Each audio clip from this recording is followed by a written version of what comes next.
یہ دور جس میں ہم جی رہے ہیں یہ ایسا دور ہے کہ درویشی بھی عیاری، شہنشاہی بھی عیاری۔ حکمران پورا ملک جو ہے لوٹ کے کھا گئے اور پھر کہتے ہیں کہ مجھے کیوں نکالا۔ پورا پورا ملک بیچ کے کھا گئے، 3,000 ارب کا گھپلہ کیا، 3,000 بلین، 3,000 بلین وہ گھپلہ کر کے اور پھر کہتے ہیں جی مجھے کیوں نکالا۔ پہلے مولویوں کی عادت تھی یہ کھا کے سارا مکر گئے جنہاں نے بغلاں وچ قرآن، تو آج یہ سب کی یہی حالت ہے۔ اور مولویوں کا حال دیکھ لیں آپ، مولویوں نے بھی فیکٹریاں لگا لیں۔ ایک لفظ ہم استعمال کرتے رہے کہ فیکٹریز آف ٹیررزم، یہ تو یعنی ہم ایک سمبل کے طور پر استعمال کرتے ہیں میٹافوریکلی، لیکن وہ ہائپوتھیٹیکلی مدرسے فیکٹریاں بن گئیں۔ انہوں نے یہ مولویوں نے بزنس کر لیا، بچے چھوڑ جاتے ہیں لوگ پاکستان میں اپنے گاؤں دیہات میں، 5 6 10 بچے لوگوں کے ہو جاتے ہیں، غریب آدمی کا کوئی اور شغل ہے ہی نہیں، تو اب وہ کھلانا ان کے لیے جو ہے ایک یعنی جنگ سے کم نہیں ہے، مارکا ہے۔ اب 10 بچے پیدا تو کر لیے، ان کا پیٹ کہاں سے پالیں گے؟ تو پھر یہ مدرسے والے ان کو لے جاتے ہیں کہ یہ ہم ہی پالیں گے، ہم ہی کھلائیں گے، اب تم اس کی خبر نہیں لینا، چلے جاؤ۔ 5 10 سال ان کو جو ہے بچوں کو یہ مدرسوں کے اندر رکھتے ہیں، ان کی جو ہے وہ برین واشنگ کرتے ہیں، اس کے بعد جو ہے یہ بیچ دیتے ہیں بچوں کو۔ اچھا ان کا جو ہے کاروبار ہے، بڑا پیسہ بناتے ہیں۔ اب عام آدمی کہاں جائے ہدایت کے لیے؟ اب جیسے اہل تشیع ہیں شیعہ حضرات، وہ اہل بیت کی محبت کی بات کرتے ہیں، مولا علی کی محبت کی بات کرتے ہیں، لیکن ان کے اندر بھی اتنے فرقے بن گئے۔ اب جب تم سب اہل بیت کی محبت کی بات کرتے ہو، سب مولا علی کی بات کرتے ہو، ان کی عظمت کی، محبت کی، پھر تمہارے اندر دراڑیں کیوں پڑ گئی؟ تو اس کی وجہ یہ ہے کہ بس مولا علی کی جو ہے محبت کا نام ہے اور نعرہ ہے، مولا علی کی تعلیم سے آشنائی نہیں ہے۔ سمجھ گئے؟ میرے پاس اس کا ثبوت ہے۔ جب قرآن مجید میں اللہ تعالیٰ نے یہ فرمایا کہ حبل اللہ کو مضبوطی سے تھام لو اور فرقے بازی میں نہ پڑو، تو مولا علی کے اقوال موجود ہیں جس میں مولا علی نے اس حبل اللہ کے حوالے سے گفتگو کرتے ہوئے فرمایا کہ میں حبل اللہ ہوں۔ سمجھ گئے؟ فرض کیا اب شیعہ جو ہیں اہل تشیع، وہ مولا علی کے متوالے ہیں، چاہنے والے ہیں، ہم بھی اپنے آپ کو مولا علی کے در کا کتا سمجھتے ہیں، لیکن ان کا بھی دعویٰ ہے کہ وہ مولا علی کو بہت زیادہ پیار کرتے ہیں۔ صحیح؟ باقی فرقوں کو اسلام میں جو ہے ان کو چھوڑ دیں، آپ صرف اہل تشیع کو رکھ لیں۔ اس وقت اگر تمہارا مولا علی سے تعلق جڑ گیا ہوتا تو اہل و تشیع کا جو فرقہ ہے وہ ایک ہی رہتا، 32 فرقے مزید نہ بنتے۔ قرآن میں لکھا ہے کہ اگر حبل اللہ کو تھاما ہوا ہے تو پھر فرقوں میں نہیں بٹو گے۔ آپ سمجھ گئے ہیں میں کیا کہہ رہا ہوں؟ میں یہ کہہ رہا ہوں کہ اگر اہل تشیع کا جو دعویٰ ہے مولا علی کی محبت کا وہ 100% درست ہوتا، وہ واقعتاً مولا علی سے باطنی تعلق اگر رکھتے ہوتے تو پھر کبھی بھی اہل تشیع مزید فرقوں میں تقسیم نہیں ہوتے۔ یعنی شیعہ عوام جو ہے اس میں بھی کم و بیش 32 فرقے ہیں، کم و بیش، اور سب مولا علی کی محبت کی بات کرتے ہیں، اس کے باوجود بھی فرقوں میں بٹے ہوئے ہیں۔ مولا علی فرماتے ہیں کہ میں حبل اللہ ہوں۔ اب اگر انہوں نے مولا علی کو پکڑا ہوا ہوتا ان معنوں میں جن معنوں میں اللہ اور اس کے رسول کے نزدیک اور مولا علی کے نزدیک پکڑا جانا چاہیے، تو شیعہ حضرات میں کوئی فرقہ نہ ہوتا۔ تو ہمارے جو اہل تشیع حضرات ہیں یہ بھی جو بھی ان کا دعویٰ ہے اہل بیت سے محبت کا، یہ زبانی دعویٰ ہے، اور مولا علی کی محبت کا جو دعویٰ ہے وہ بھی زبانی ہے۔ ماتم کرنا، اپنا سر کھول دینا، سینہ کو بھی کرنا، تلوار لے کے یوم عاشورہ کے دن اپنے سر کی 2 کلاشیں نکال دینا، یہ سب بہت آسان کام ہے۔ مرد کا بچہ وہ ہے جس نے اپنے لطیفہ نفس کو سدھار کر پاک کر لیا، یہ آسان کام نہیں ہے۔ اپنی نفی، سیلف نیگیشن، یہ کام مردوں کا ہے، اس لیے کوئی اس طرف نہیں آتا ہے، آسان کام کی طرف چلے جاتے ہیں۔ اسی طرح نماز ہے کہ امام حسین رضی اللہ تعالیٰ عنہ علیہ الصلاۃ والسلام نے کربلا کے میدان میں بھی نماز پڑھی، وہ اس لیے نہیں کہ فرض سمجھ کے پڑھی، وہ اس لیے کہ اس میں یار کا دیدار ہوتا تھا۔ تو اس دور میں جس میں ہم رہ رہے ہیں، درویشی بھی عیاری، شہنشاہی بھی عیاری، اب آپ بریلویوں کی طرف چلے جائیں، بریلوی جو ہیں، بریلوی حضرات، یہ بھی بس الٹی سیدھی چیزوں میں لگے ہوئے ہیں، یہ بھی اندر سے خالی ہیں۔ کہنے کو غوث اعظم کا یوم بھی مناتے ہیں، لیکن یوم منانے سے کیا ہوتا ہے؟ عید میلاد النبی بھی تو مناتے ہیں نا، ان سے تو بڑا کوئی یوم ہی نہیں ہے۔ غوث اعظم کے یوم بھی مناتے ہیں، بابا فرید کے بھی، خواجہ صاحب کے بھی یوم مناتے ہیں، سب کچھ کرتے ہیں، لیکن فائدہ کیا ہے؟ نہ تو غوث اعظم کی تعلیم پر عمل پیرا ہوئے، اور نہ غوث اعظم کی تعلیم کا پتہ۔ آپ دیکھیں اس دور میں غوث اعظم کی تعلیم کا جو سب سے بڑا چیمپئن ہے وہ طاہر القادری ہے۔ غوث اعظم کی جو تعلیمات ہیں ان کی جو مین تھیم ہے وہ ذکر قلب ہے،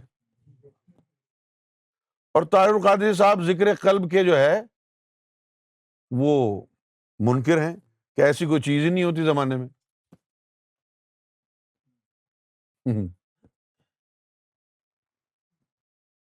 اب لے دے کے سنیوں کی طرف سے یا تو مولوی خادم حسین ہے،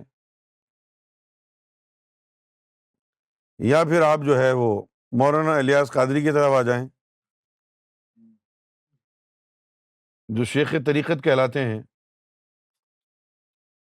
اور بجائے دل کے پیٹرول کی ٹنکی کے اوپر دم کرتے ہیں۔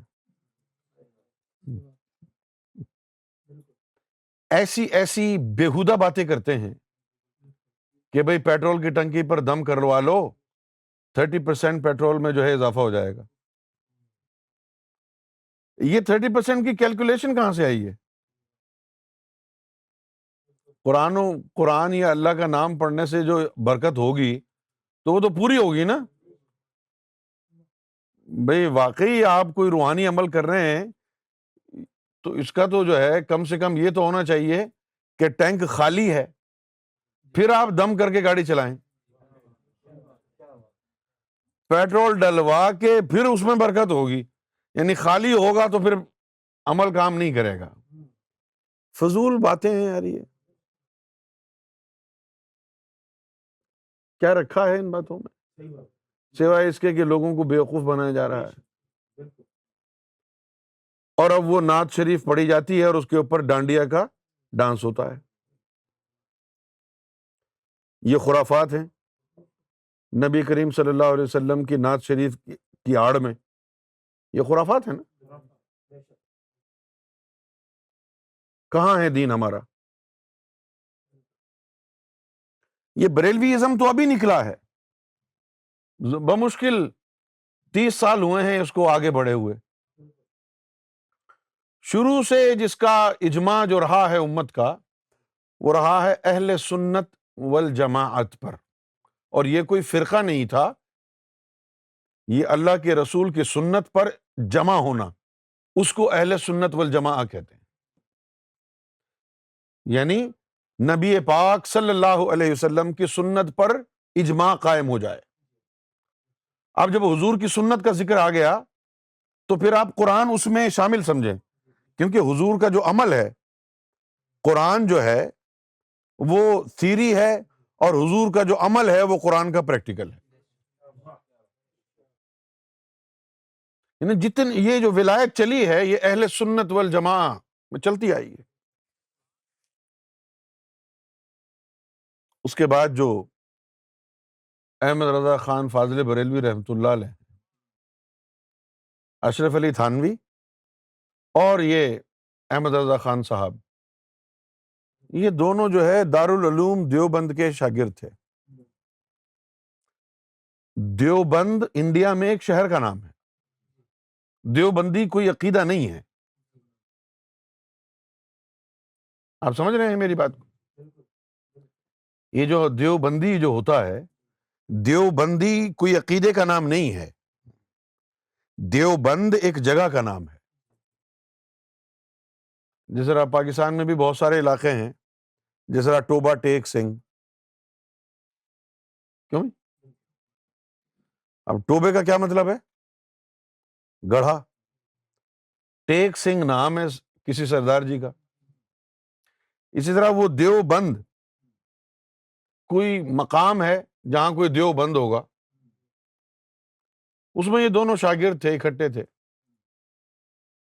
اور اشرف علی تھانوی بھی طریقت کی باتیں کرتے تھے. انہوں نے تو کتاب بھی لکھی طریقت کے اوپر. ان کا سلسلہ بھی تھا روحانی. اشرف علی تھانوی کا ان کے باقاعدہ مرشد بھی تھے، امداد اللہ مکی مہاجر رحمۃ اللہ علیہ. امداد اللہ، یہ ان کا نام ہے پورا، امداد اللہ مکی مہاجر رحمۃ اللہ علیہ. اور وہ واقعتاً ولی تھے. ہاں، وہ اللہ والے تھے، ولی تھے وہ. اور یہ ان کی مرید تھے اشرف علی تھانوی صاحب. انہوں نے طریقت کے اوپر کتابیں بھی لکھی. بعد میں پھر سعودی عرب کے علاقے سے کچھ علماء آئے وہابی، اور انہوں نے ان کی مدد کی، اس مدرسے کی. تو پھر ان کے عقائد بدل گئے. اشرف علی تھانوی صاحب کے عقائد بدل گئے. جب ان کے عقائد بدلے تو احمد رضا خان صاحب جو تھے، انہوں نے ان پر تنقید کرنا شروع کی. اور ان کی شاعری میں جو نعتیں ہیں ان میں آپ دیکھیں گے، دشمن احمد سے شدت کیجئے، ملحدوں سے کیا رعایت کیجیے، اس طرح کی جو چیزیں ہیں وہ اشرف علی تھانوی پر اٹیک ہے. اب چونکہ اس دور میں احمد رضا خان صاحب آئے جس دور میں کوئی ولی نہیں تھا. اگر کوئی ولی آتا تو خان صاحب کو چپ کرا کے بٹھا دیتا کہ یہ کیا تم دین میں خرافات پھیلا رہے ہو، یہ ایک نیا بریلوی ازم نکال دیا ہے. دین کو جو ہے مختصر کر کے امامہ شریف میں اور داڑھی میں باندھ دیا ہے. یہ کوئی دین تو نہیں ہے نا یار. اب آدمی جائے تو کہاں جائے؟ سنتوں پر عمل، سنتوں کا اجتماع. نبی پاک صلی اللہ علیہ وآلہ وسلم کی سنتیں جو ہیں وہ کئی قسم کی سنتیں ہیں. سنت کا مطلب ہوتا ہے جو حضور کا عمل ہے وہ ہمارے لیے پیروی کی خاطر سنت ہو گیا. اب حضور کے جو اعمال ہیں وہ جسمانی اعمال بھی ہیں، روحانی اعمال بھی ہیں. جسمانی اعمال ہمارے لیے سنت ہیں تو حضور کے جو روحانی اعمال ہیں وہ بھی ہمارے لیے سنت ہے نا. ان سنتوں کو پرچار کون کرے گا؟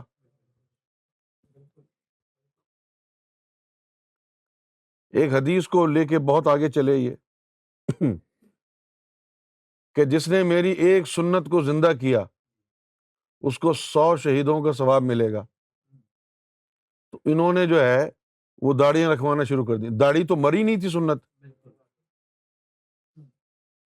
داڑھی تو بہت سے لوگوں نے رکھی ہوئی تھی. تو یہ سنت فوت تو نہیں ہوئی نا. امامہ شریف بھی بہت سے لوگ باندھتے تھے، یہ سنت بھی فوت نہیں ہوئی نا. اس سنت کو زندہ کرے گا اس کو 100 شہیدوں کا ثواب ملے گا. تو پھر اس کا مطلب ہوا کہ وہ سنت فوت ہو چکی ہے. وہ سنت جو ہے وہ پریکٹس میں نہیں ہے، کوئی بھی پریکٹس نہیں کر رہا. اگر پوری آبادی میں سے ایک دو آدمی بھی پریکٹس کر رہے ہوں تو اس سنت کو مردہ نہیں کہا جا سکتا. مردہ سنت وہ ہوگی کہ جس سنت پر پوری کائنات میں ایک انسان بھی عمل پیرا نہیں ہوگا، وہ سنت جو ہے مردہ کہلائے گی. تو ایسی سنت کو زندہ کرنے والے کو 100 شہیدوں کا ثواب ہوگا. انہوں نے وہ امامہ اور داڑھی شریف کی سنت بنا کے خوب پھیلایا. لیکن وہ سنت کون سی تھی جو فوت ہو گئی تھی؟ وہ سنت تھی کہ آپ صلی اللہ علیہ وسلم نے فرمایا کہ ہماری آنکھیں سوتی ہیں، ہمارے دل نہیں سوتے. دل ہر وقت اللہ اللہ کرتا رہتا ہے. یہ ذکر قلب والی سنت کے بارے میں کہا تھا کہ یہ جو دل کی اندر اللہ اللہ ہر وقت ہوتی ہے، یہ والی سنت جو ہے اس پر عمل ہو. وہ ذکر قلب ناپید ہو گیا، نایاب ہو گیا. سیدنا گوہر شاہی نے اس سنت کو زندہ فرمایا. سیدنا گوہر شاہی نے اس سنت کو زندہ فرمایا آپ نے، اور ایسا زندہ فرمایا، ہائے ہائے ہائے ہائے، ایسا زندہ فرمایا کہ آج ہر ایرا غیرہ نہ تو خیرہ ذکر قلب کے گن گا رہا ہے. ہر ایرا غیرہ نہ تو خیرہ کہہ رہا ہے جی آؤ مجھ سے ذکر لے لو. ابھی 30 سال پہلے کوئی واقف نہیں تھا کہ دل بھی اللہ اللہ کر سکتا ہے. یہ سرکار گوہر شاہی نے نبی پاک صلی اللہ علیہ وسلم کے قلب کا بیدار ہونے والی سنت کیا زندہ کی کہ لوگوں نے اب اس کو کاروبار بنا لیا. یہ واحد سنت ہے جو پورے دین میں اگر ایک یہ سنت اپنا لی جائے، پورے دین میں سے صرف یہ ایک سنت اپنا لی جائے کہ قلب آپ کا منور ہو جائے، دل میں اللہ کا نام داخل ہو جائے، دل کی دھڑکنوں میں اللہ کا نام اور نور اتر جائے. صرف یہ ایک سنت پر اگر آپ عمل پیرا ہو جائیں تو باقی پورے دین کو یہ ایک سنت زندہ کر دے گی. نہیں، بخاری شریف کی حدیث ہے کہ اے بنی آدم، تیرے جسم میں گوشت کا ایک لوتھڑا ایسا ہے کہ اگر اس کی اصلاح ہو جائے تو تیرے پورے جسم کی اصلاح ہو جائے گی، اور اگر وہی فساد میں مبتلا رہے تو پورا جسم فساد میں مبتلا رہے گا. یاد رکھ وہ تیرا قلب ہے. آج عالم اسلام فساد قلب کی بیماری میں مبتلا ہے. فساد قلب کی بیماری میں مبتلا ہے۔ اسلام کا جو نشاط ثانیہ ہے وہ قلب کی بیداری میں مضمر ہے۔ اگر قلب بیدار ہونا شروع ہو جائیں گے تو احیاء دین ہوگا۔ احیاء قلوب دراصل احیاء دین ہے۔ احیاء قلوب، اگر آپ کا دل زندہ ہو گیا تو آپ کا دین دوبارہ زندہ ہو جائے گا۔ آپ کا دل اگر زندہ ہو گیا تو آپ کا دین دوبارہ زندہ ہو جائے گا۔ لیکن اس کم بخت دل کو زندہ کرنے والا کون ہو؟ یہ دل زندہ کرنے کے نسخے نہ رائے ونڈ میں، نہ فیضان مدینہ کورنگی میں، کیوں جی، نہ ککڑی گراؤنڈ میں، نہ دل کو زندہ کرنے کا نسخہ خانہ کعبہ میں، نہ اس دل کو زندہ کرنے کا نسخہ مدینہ النبی میں میسر ہے۔ اگر ان جگہوں پر ہوتا تو حضور یہ نہ فرماتے کہ اس علم کو حاصل کرو بھلے چین جانا پڑے۔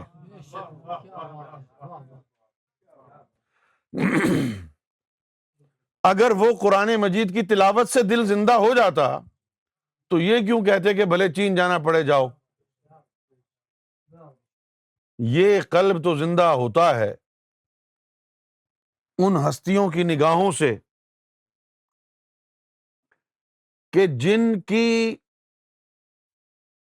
مثال اللہ نے قرآن مجید میں دی ہے۔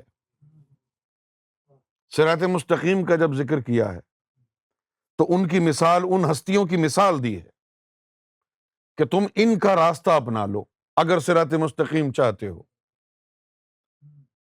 دنیا میں کوئی عالم، کوئی صوفی یہ نہیں کہہ سکتا کہ فی نفس ہی صراط مستقیم کیا ہے یہ قرآن میں لکھا ہے، کوئی نہیں کہہ سکتا، کیونکہ فی نفس ہی صراط مستقیم کسی ایک عمل کا نام نہیں ہے۔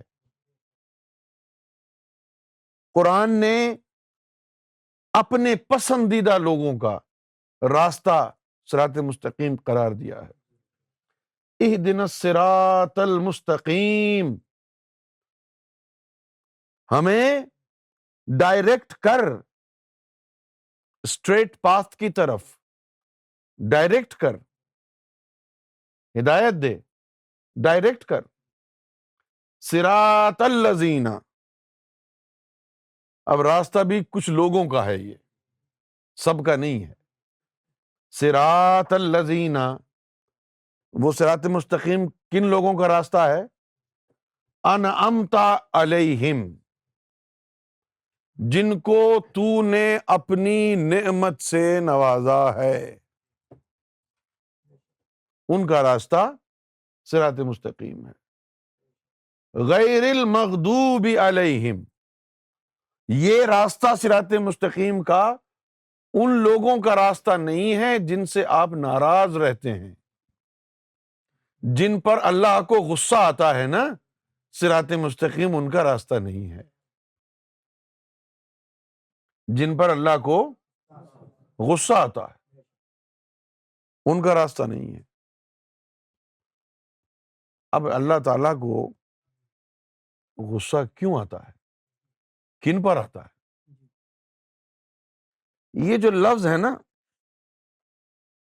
دل، جس سے نکلا ہے ضالین،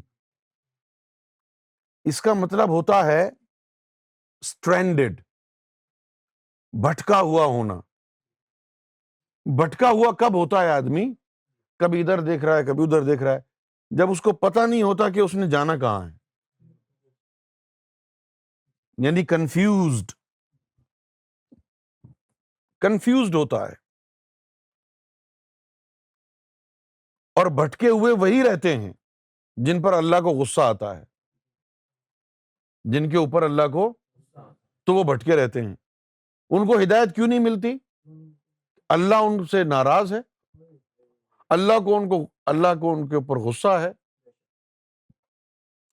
جب اللہ کو ان کے اوپر غصہ ہے تو پھر اللہ ان کو اللہ والوں کے پاس نہیں بھیجتا،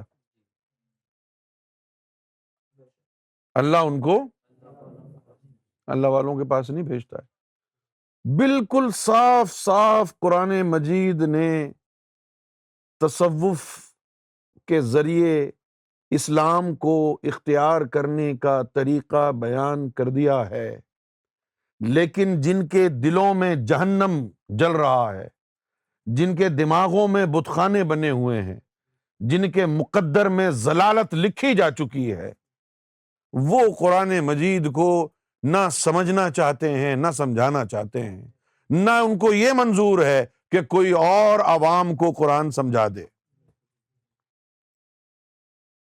سوائے تصوف کے اسلام کا کوئی دوسرا راستہ نہیں ہے۔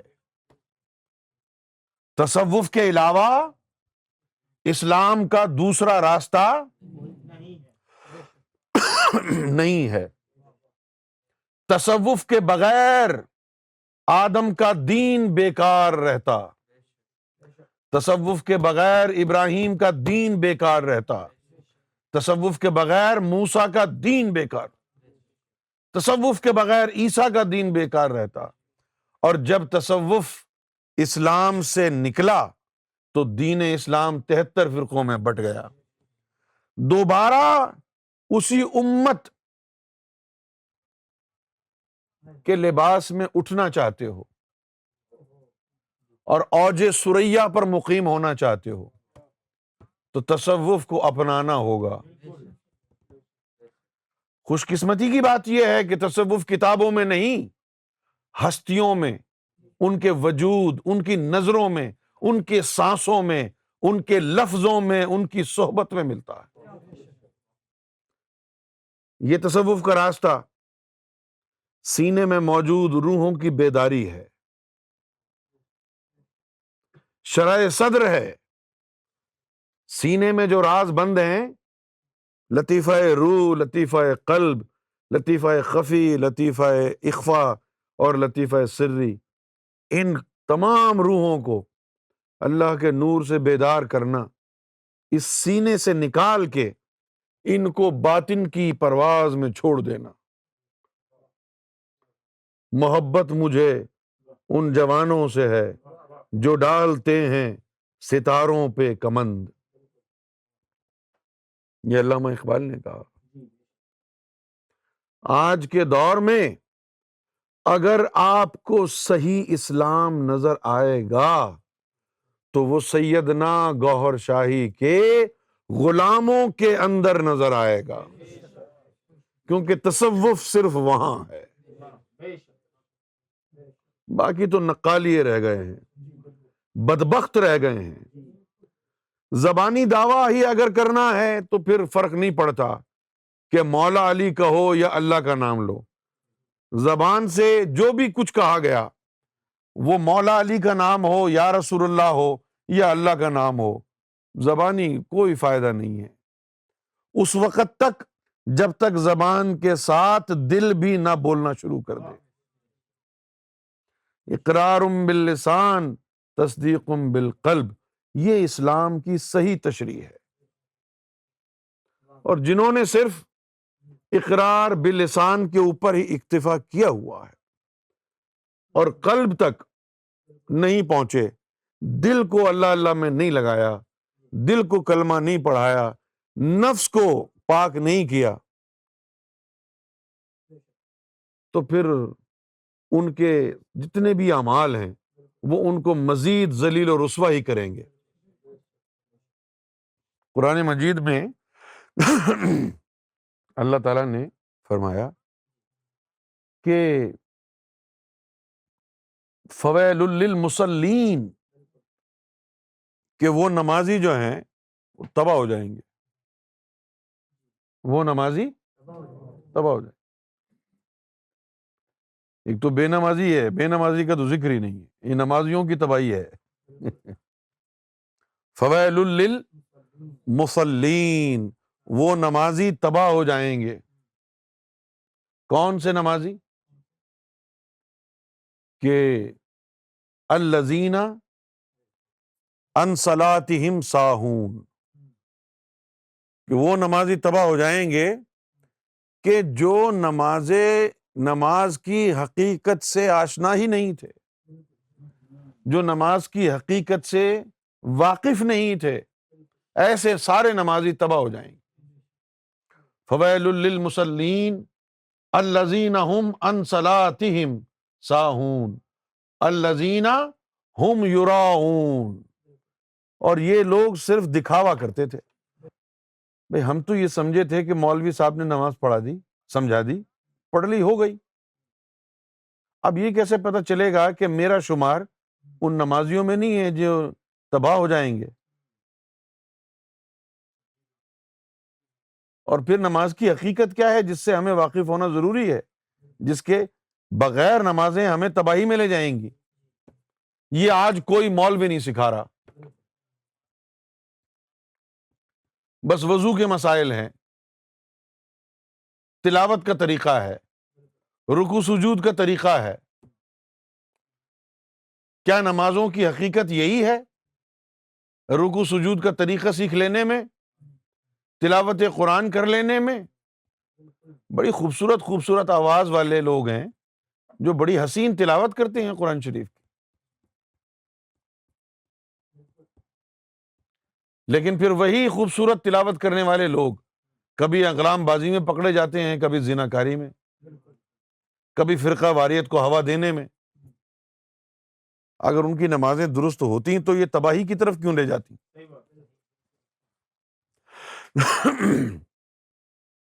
نماز کی جو حقیقت ہے وہ تم لوگوں کو اس لیے نہیں پتا کہ تم مومن نہیں ہو۔ اللہ تعالیٰ نے نماز تو مومنوں کے اوپر فرض کی تھی، اور جو بغیر مومن بنے نماز پڑھے گا اس کو نماز کی حقیقت کا پتہ ہی نہیں ہوگا۔ اب دو جملے میں کہتا ہوں، وہ غور سے سن لیں آپ۔ جس طرح کوئی بھی عمارت بنائی جائے تو سب سے اہم چیز جو ہے وہ اس کی بنیاد ہوتی ہے۔ کوئی بھی عمارت بنائی جائے اس کی بنیاد ہوتی ہے، نیچے اس کے پلرز بناتے ہیں، سریا گاڑتے ہیں، بنیاد مضبوط ہو۔ اسی طرح دین اسلام کی جو عمارت ہے اس کی بنیاد دل کا کلمہ شہادت پڑھنا ہے۔ جب دل میں کلمہ شہادت آ جائے، جب دل میں اللہ کا نام آ جائے، جب دل حضور کی رسالت اور نبوت کو تسلیم کر لے، اور دل حضور کی رسالت و نبوت سے فیض یاب ہو جائے، اور دل میں چراغ اسم ذات جگمگانا شروع ہو جائے، اب اسلام کی اساس ہو گئی۔ یہ اساس ایمان ہے، اس کے اوپر مزید عمارت بنے گی نمازوں سے، دیگر اعمال سے، اور اگر وہ اساس نہیں ہے تو پھر یہ نمازیں منہ پہ دے ماری جائیں گی۔ اور وہ بنیاد کیا ہے؟ دل کا کلمہ پڑھنا۔ زبان سے کہہ بھی دیا لا الہ تو کیا حاصل، دل و نگاہ مسلمان نہیں تو کچھ بھی نہیں۔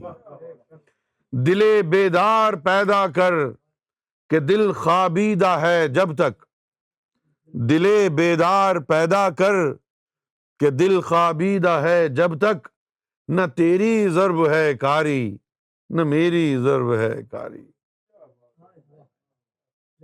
اس دل کو بیدار کرنا ہوگا۔ یہ دل سویا ہوا ہے، خفتہ حالت میں ہے، اس کو بیدار کرنا ہوگا۔ اس دل کو بیدار کرنا ہی تصوف ہے، اس دل کو بیدار کرنا ہی ایمان والا ہونا ہے۔ جب دل میں اللہ کا ذکر اور نور آ جائے اس کے بعد آپ بے دھڑک ہو کے نمازیں پڑھیں، ساری نمازیں اوپر جائیں گی اور آپ کو تبدیل کر دیں گی۔ بغیر دل میں نور آئے جو بھی نماز پڑھی جائے گی وہ آپ کو مزید بگاڑے گی۔ اب اللہ کا غصہ کیا ہے؟ آپ کسی بچے کو پڑھا رہے ہیں، آپ کہہ رہے ہیں کہ ایسے لکھو، اور وہ اس کے الٹ کرے۔ آپ اس کو کہیں گے بیٹا ایسا نہیں، ایسا کرو۔ لیکن جتنا زیادہ آپ اس کو کہیں کہ اس طرح نہیں اس طرح کرو، وہ اور الٹا کرتا جائے تو پھر آپ کو غصہ آئے گا. سمجھ گئے؟ اچھا اب آ جائیے، جب تم نماز میں کھڑے ہو کر تلاوت کر کے کہتے ہو اہدنا الصراط المستقیم، تو سرکار گوھر شاہی نے کیا فرمایا کہ جب تم نے نماز میں کھڑے ہو کر یہ کہا کہ اہدنا الصراط المستقیم، تو پھر تمہاری اس آواز پر اللہ تم کو مرشد کامل سے ضرور ملاتا ہے، مرشد کامل سے اس کا سراغ ضرور دیتا ہے، اور پھر تم اس کی تعلیم کو جھٹلا کے جب آ کے دوبارہ نماز میں کھڑے ہوتے ہو، اب اللہ کو غصہ آتا ہے. جب تم کہتے ہو ہدایت کو جھٹلا کے جب کہتے ہو اہدنا الصراط المستقیم، ہدایت کا راستہ تجھے دکھایا لیکن تو اس کو رد کر کے آ گیا، اور پھر تمسخر کرنے کے لیے کھڑا ہو گیا اور پھر کہتا ہے اہدنا الصراط المستقیم. اب اللہ کو چڑ ہو گئی، اب اللہ کو غصہ آئے گا کہ تجھے تو میں نے ہدایت کا راستہ دکھایا تھا، تو اس کو رد کر کے آ گیا، اب دوبارہ کہتا ہے کہ ہدایت کا راستہ دکھائے. پھر جتنی دفعہ وہ یہ پڑھے گا اللہ کو غصہ آئے گا، اور ایسے لوگوں کو کبھی ہدایت نہیں مل سکتی، کیونکہ اللہ ایک دفعہ موقع دیتا ہے، دوسری دفعہ نہیں دیتا. جو اللہ کا طریقہ ہے اس طریقے کے مطابق نہیں چلیں گے تو کبھی بھی مومن نہیں بنیں گے، کبھی بھی امت مصطفیٰ سے تعلق نہیں ہوگا، کبھی بھی ہدایت نہیں ملے گی، کبھی بھی صراط مستقیم نہیں ملے گی. اس کو اختیار کرنے کے لیے وہ کرنا پڑے گا جو اللہ نے سکھایا ہے. جنہوں نے اپنی مرضی سے کبھی اس کو ہدایت سمجھ لیا، کبھی اس کو ہدایت سمجھ لیا، کبھی یہاں جانا ہدایت، کبھی وہاں جانا ہدایت، وہ گمراہ ہی ہوتے رہیں گے. بھلے وہ گمراہ رائے ونڈ میں ہوں، بھلے وہ گمراہ ککڑی گراؤنڈ میں ہوں، بھلے وہ گمراہ بریلویوں میں بیٹھ کے ہوں یا شیعوں میں ہوں، وہابیوں میں ہوں یا اہل حدیث میں ہوں، کعبے میں ہوں یا مدینے میں ہوں، اگر اللہ کا بتایا ہوا راستہ اختیار نہیں کیا گیا تو گمراہی پھیل جائے گی، اور وہی ہو رہا ہے. گمراہی اسی طرح پھیلی ہے کہ جب تم نے اپنے اپنے من گھڑت عقائد بنا لیے. وہابیوں کا عقیدہ من گھڑت ہے، بریلویوں کا عقیدہ من گھڑت ہے، سنیوں کا شیعہ کا عقیدہ من گھڑت ہے. حقیقت میں حقیقت وہ ہے جو اللہ اور اس کے رسول نے بیان کیا ہے. قرآن مجید میں آج بھی صاف صاف کھلا کھلا نظر آتا ہے. ذرا وہ آیت نکالنا، افمن شرح اللہ صدرہ. اگر آپ اسلام کی پیروی کرنا چاہتے ہیں، اسلام کو حقیقی معنوں میں اپنانا چاہتے ہیں، تو آپ کی یہ خواہش ہوگی نا کہ قرآن مجید میں کوئی ایسی بالکل ٹو دی پوائنٹ بات مل جائے کہ جس کو میں کر لوں اور پکا سچا امتی بن جاؤں. خواہش ہوتی ہوگی نا. بڑے ہم بھٹکے، بڑے ادھر ادھر ٹامک ٹوئیاں ماری کہ کوئی ایسی بات ملے کہ جس کو کرنے سے ہمیں وہ اسٹیٹس امتی ہونے کا مل جائے، لیکن نہیں ملا. لیکن جب سیدنا گوھر شاہی سے تعلق جڑا، پھر تو قرآن کے ہر لفظ میں ہدایت نظر آنے لگی. یہ دیکھیے، افمن شرح اللہ صدرہ للاسلام، تو دین اسلام اختیار کرنا چاہتا ہے تو شرح صدر کر لے. کیا کرنا چاہیے تھا مسلمانوں کو؟ قرآن مجید تو یہ کہتا ہے کہ دین اسلام کو اختیار کرنے کے لیے شرح صدر کر لو. تو سب سے پہلا کام کیا ہے؟ سب سے پہلا کام داڑھی رکھنا ہے.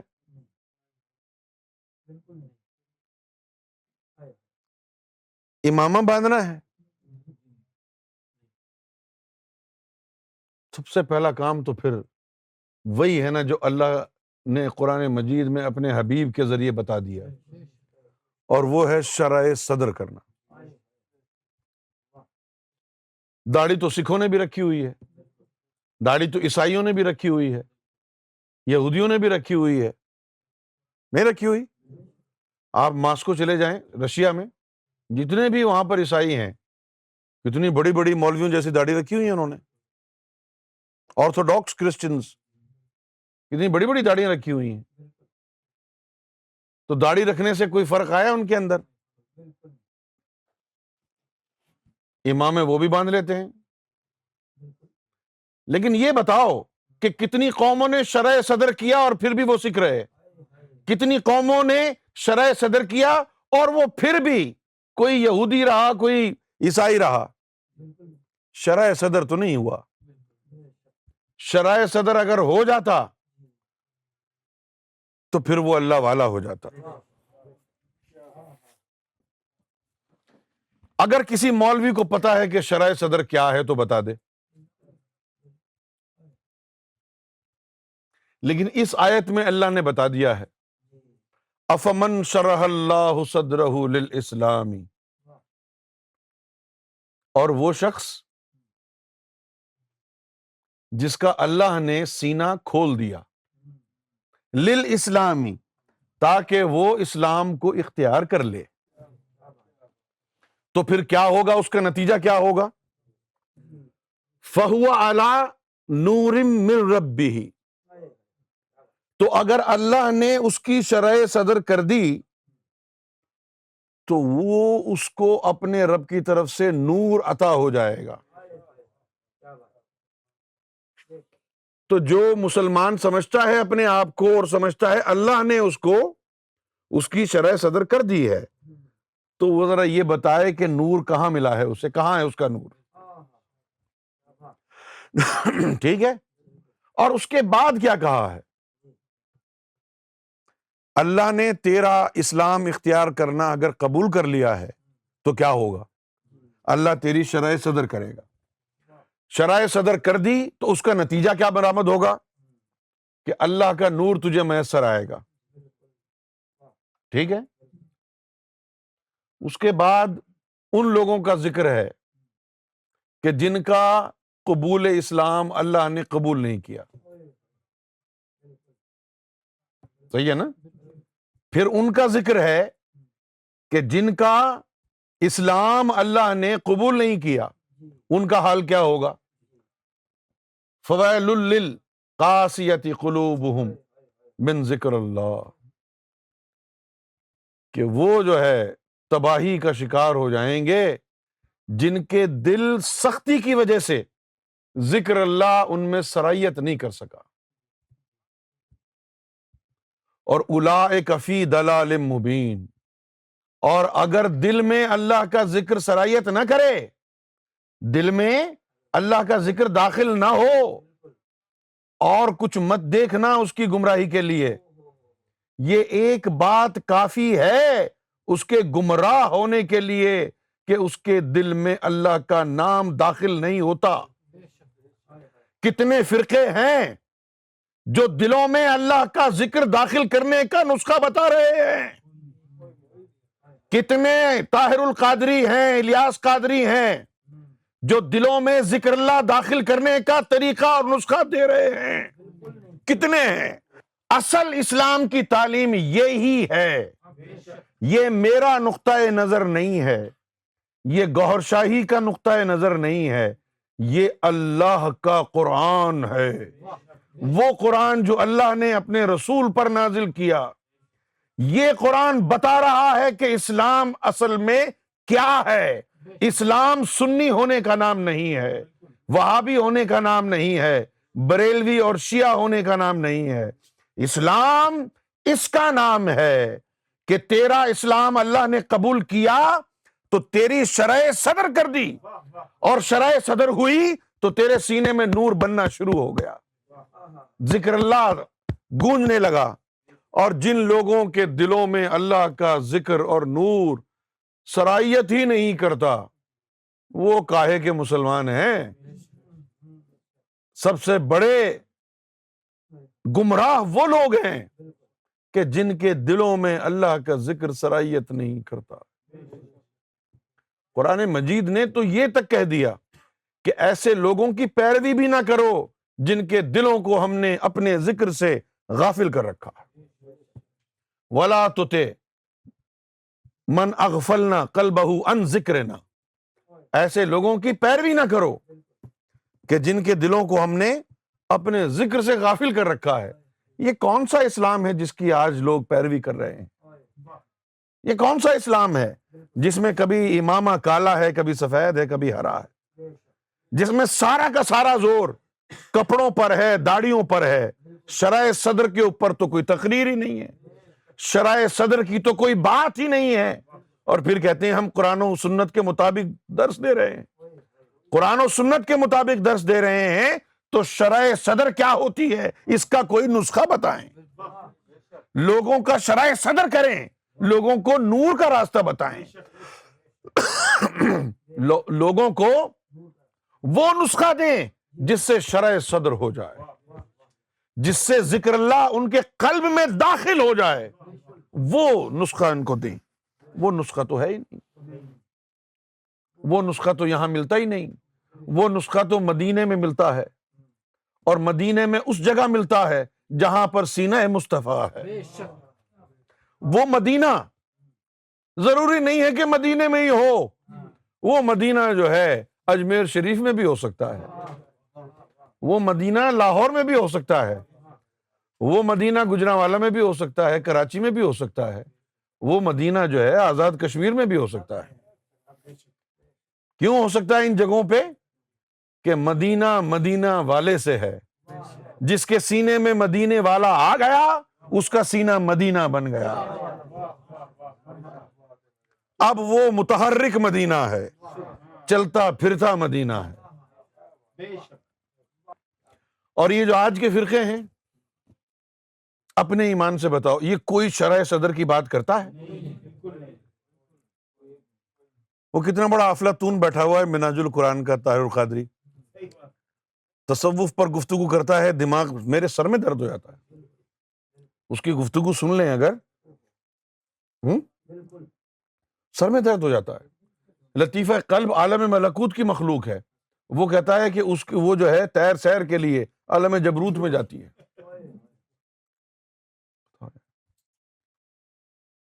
یہ تو ایسے ہو گئے کوئی یہ کہے کہ یار میرا بنگلہ دیش کا پاسپورٹ بن گیا ہے، اب میں امریکہ میں آرام سے رہوں گا۔ ارے بنگلہ دیش کا پاسپورٹ بنا ہے تو بنگلہ دیش میں رہے گا نا۔ مجھے بنگلہ دیش کا ویزا مل گیا ہے، میں امریکہ جا رہا ہوں۔ ارے یہ کیا ہو گیا؟ مجھے بنگلہ دیش کا ویزا مل گیا ہے، کل میں امریکہ جا رہا ہوں۔ ارے بھائی بنگلہ دیش کا ویزا ملا ہے تو بنگلہ دیش جاؤ گے نا، امریکہ تو تب جاؤ گے جب امریکہ کا ویزا ملے گا۔ اس طرح کی ہے۔ یہ مولانا الیاس قادری صاحب بھی اور طاہر القادری صاحب بھی دونوں اپنے آپ کو قادری کہتے ہیں۔ قادری سے مراد کہ غوث اعظم کے مرید ہیں، اور غوث اعظم کی جو مین تعلیم ہے ذکر قلب کی ہے، اس کے منکر ہیں۔ بتا دیں آپ کہ کتنے اچھے قادری ہیں یہ۔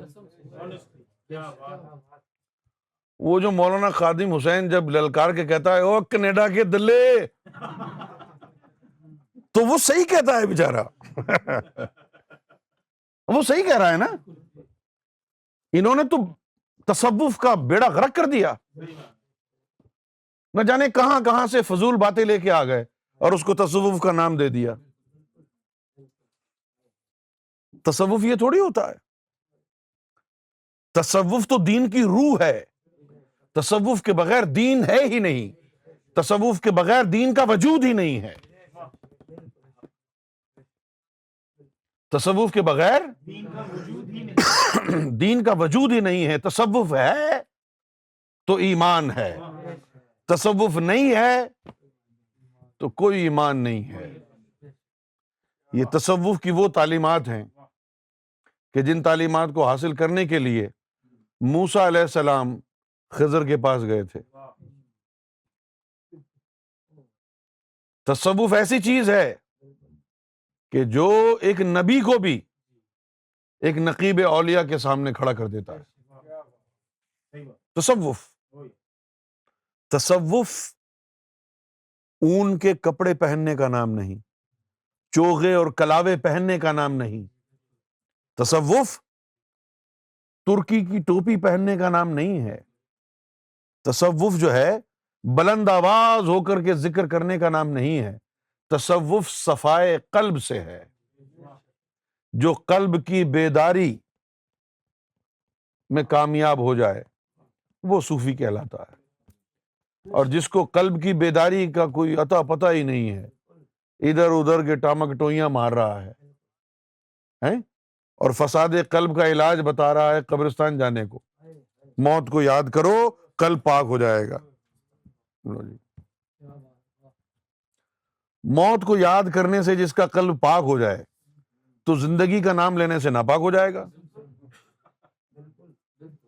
ہاں بھئی، اگر موت کو یاد کرنے سے قلب پاک ہو جاتا تو جتنے بھی ڈر اور خوف والے لوگ ہیں بندوق کے ذریعے لوگ ولی بن جاتے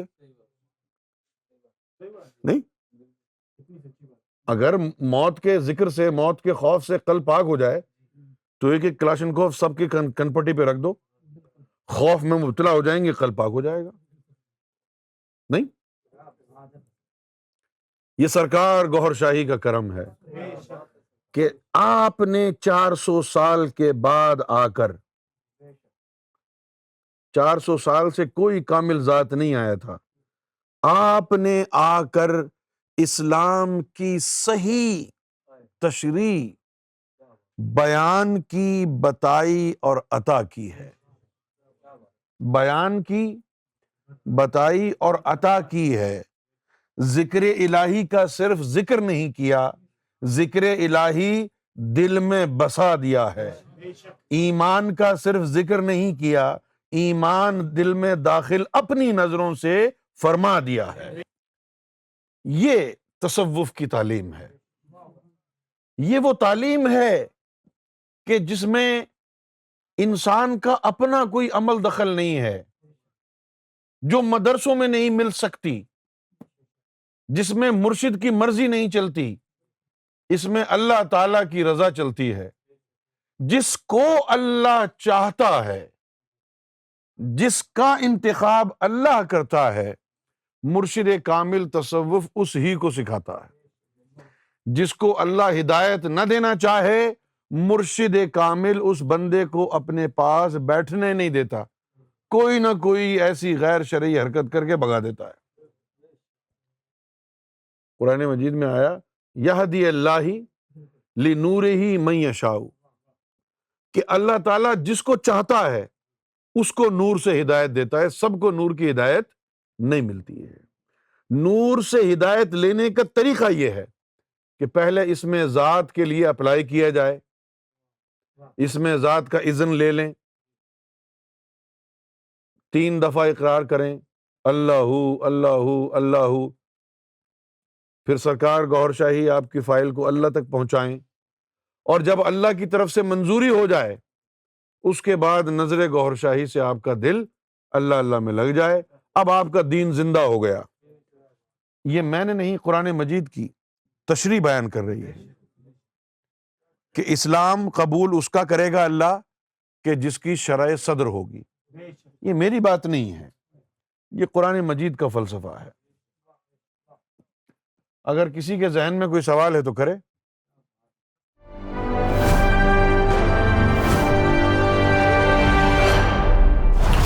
TV, bringing light, love, and peace in your life.